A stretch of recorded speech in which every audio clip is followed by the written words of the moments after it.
यार मुझे भी नहीं पता कब ख़त्म होगी, मैं खुद परेशान हो गया हूँ, इतनी लड़ाई कर रहे हैं ये लोग। और मैं तो पूरी तरीके से फंसा हुआ हूँ पूरे परिवार के बीच में, ये भी मेरे अपने, वो भी मेरे अपने, उधर मेरा प्यार, उधर मेरी फैमिली, इधर मेरी फैमिली। तो मैं तो एक चीज़ से निकलूँ उससे पहले दूसरी चीज़ सामने आ जाती है। जैसे ही वो खुशवंत से बदला लेके आया हूँ, पता लग रहा है कि अगले दिन अमृता जाने वाली है, उस दर्द से निपटूँ तो पता है लग रहा है कि बीजी और मान अंकल अभी तक नहीं मिल पाए हैं। एटलीस्ट 25 सालों बाद वो यहाँ तक आए हैं, तो एक बार अपनी माँ को देख लें। तो बहुत कुछ चल रहा है, और ऊपर से ऑफ कोर्स रिया और अमृता के बीच में भी कुछ ना कुछ प्रॉब्लम्स चल रही हैं। और दो लड़कियों के बीच में जब प्रॉब्लम होती है तो नहीं पड़ना चाहिए, ये मैंने सीख लिया है। तो मैं नहीं कोशिश करूँगा कि उनके बीच में जाके ज़बरदस्ती घुसूँ, बहनें हैं, निपटा लेंगे अपने आप।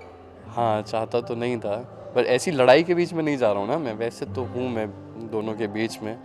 मेरे लिए तो एक तरफ प्यार और एक तरफ दोस्ती है, उन दोनों के लिए प्यार है।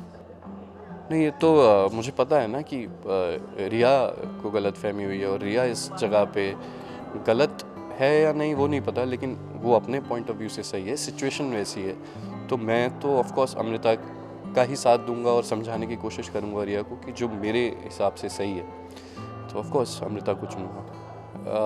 बहुत दर्द होता है, लेकिन उसको भी शायद लग रहा है कि उसके फादर के साथ जो है वो गलत हुआ है, उसके साथ बहुत सारी चीज़ें उसको अपनी लाइफ में सेक्रीफाइस करनी पड़ी हैं, क्योंकि ये लोग यूएस चले गए थे पर वो यहाँ रह गई। तो जो बैगेज है वो बहुत बड़ा है, जिसकी वजह से वो ऐसा रिएक्ट कर रही है। She is not a bad person, I know, वो बचपन से मेरी बेस्ट फ्रेंड है, बट सिचुएशन ऐसी है, एज आई सेड, कि वो इस वक्त इस तरीके से रिएक्ट कर रही है।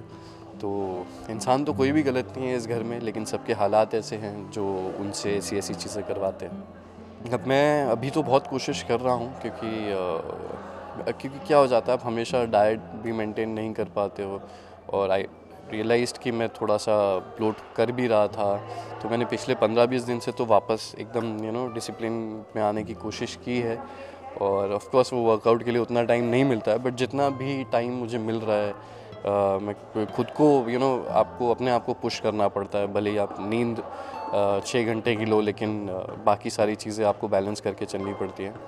तो मैं कर रहा हूँ यार, वर्कआउट भी अभी तो कर रहा हूँ। एटलीस्ट मैं ट्राई कर रहा हूँ कि वीक में 4 डेज़ मैं वर्कआउट कर पाऊँ। तो बट उसके साथ अच्छा खाना बहुत ज़रूरी है, वरना आप अगर बॉडी में इतना ज़्यादा एक्सर्शन दोगे तो बीमार भी हो सकते हो। तो उसके लिए भी मैं मल्टीविटामिन्स लेता हूँ, क्योंकि मैं इसलिए बताना चाह रहा हूँ कि कोई मुझे देख के ऐसा ना हो कि अपनी नींद छोड़ के और दिन भर काम करके आए और उसके बाद भी वर्कआउट करे। तो उसके लिए लेकिन सारी चीज़ें जो है वो सही होनी चाहिए। आपका खाना, उतने न्यूट्रिशन आपको मिलने चाहिए कि आप ये सारी चीज़ें कर सको। तो उस हिसाब से मैं डाइट फॉलो कर रहा हूँ, और आई थिंक 6 to 7 आवर्स की नींद इनफ है। कितने घंटे की बात नहीं है, अगर इट डिपेंड्स, क्योंकि सबका गोल अलग अलग होता है, सबका बॉडी टाइप अलग अलग होता है। कई लोगों के लिए आधे घंटे का वर्कआउट भी इनफ है अगर वो सही खाना खा रहे हैं। मुझे एक्स्ट्रा एफर्ट्स डालने पड़ते हैं, क्योंकि मेरा बॉडी टाइप वैसा नहीं है। मतलब मैं तो बोलता हूँ, मैं पानी भी पी लूँ ज़्यादा तो मोटा हो जाता हूँ, वो भी मुझे लग जाता है। तो घी तो बहुत दूर की बात है। तो आपको खुद वो रियलाइज़ करना पड़ेगा कि आपकी बॉडी किस तरीके की है, और उस हिसाब से आपको न्यूट्रिशंस लेने पड़ेंगे। उस हिसाब से आपको अपनी चीज़ें प्लान करनी पड़ेंगी कि आपकी बॉडी में आपको कार्डियो करने की ज़्यादा ज़रूरत है, या फिर स्ट्रेंथ ट्रेनिंग करने की ज़्यादा ज़रूरत है, कितना प्रोटीन चाहिए, कितना आपका वेट है। तो मैं ऐसे किसी को बता नहीं सकता, लेकिन वो बैलेंस आपको खुद या तो किसी अच्छे ट्रेनर से पूछ के लेना चाहिए, आपके जिम में जो होंगे।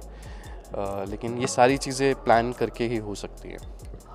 हाँ बिल्कुल, ऐसा कई बार होता है, पर हम इतने ज़्यादा बिज़ी रहते हैं या शॉर्ट में रहते हैं, और सीन में कभी कभार आप 2-2 3-3 घंटे एक ही जगह खड़े हुए होते हो, तो नहीं मिल पाते हो। बट ये उनका प्यार है जो हमेशा हमको आगे बढ़ने के लिए मोटिवेट करता है। और मैं बहुत ग्रेटफुल हूँ, आज मैं जहाँ पे हूँ, जो कर रहा हूँ, वो आप लोगों की वजह से हूँ। So thank you so much for all the love.